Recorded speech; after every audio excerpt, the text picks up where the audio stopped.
መርሐባ ያ ሄሎዊን የዛሬውን ኮሜንት ከዩቲዩብ ነው ይዤ የመጣሁት። ሰብስክራይብ ፎሎ አድርጌሻለሁ። የዶሮ ፍርፍር አሰራር አሳይኝ ብላኛለች። እኔ ራሱ የመጀመሪያ ጊዜ ነው ስሰራው። አብረን እንስራው። በመጀመሪያ ትንሽ በዛ ያለ ሽንኩርት ያስፈልገናል። ማሽን ካላችሁ በማሽን ፍጩት፣ በጣም ደቀቅ እንዲልላችሁ ወይ ደቀቅ አድርጋችሁ ክተፉት። ከዛ ሽንኩርቱን ካቁላላ በኋላ ከጎን ያያችሁትን ሩዝም ከፈለጋችሁ ኮሜንት ላይ ጻፉልኝ፣ ፖስት አደርግላችኋለሁ። ሽንኩርቱን፣ ቲማቲሙን፣ ነጭ ሽንኩርት በርበሬ አድርጌ እሳቱን ቀንሼ በደንብ አቁላላሁት። ፍርፍር ሁሌም ስትሰሩ በርበሬውን በደንብ ካቁላላችሁት ይጣፍጣል። የተጠቀምኩት ቅመም ደግሞ የድንብላል ቅጠልና ማጂ ቁንዶ በርበሬ ብቻ ነው።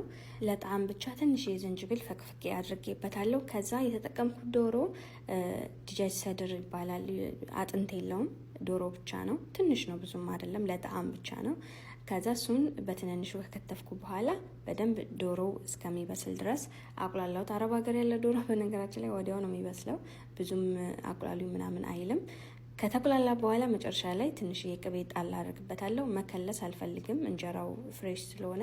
ድርቆሽ ምናምን ከሆነ ግን የእናንተ ውሃ ትንሽ ከለስ አድርጉበት። መጨረሻ ላይ ቃሪያ ሰንጠቅ ሰንጠቅ አድርጌ አደረኩኝና እሳቱን አላጠፋሁትም፣ ቀንሼ እንጀራውን አደረኩበት። እንዳይቦካባችሁ ተጠንቀቁ። የሆነ ጊዜ የሆነ ቪዲዮ ሰርቼ እንዳይቦካ ብዬ ስላችሁ የስድብ ማዕት ያጋይስ፣ አትሳደቡ። ስድብ ጥሩ አይደለም።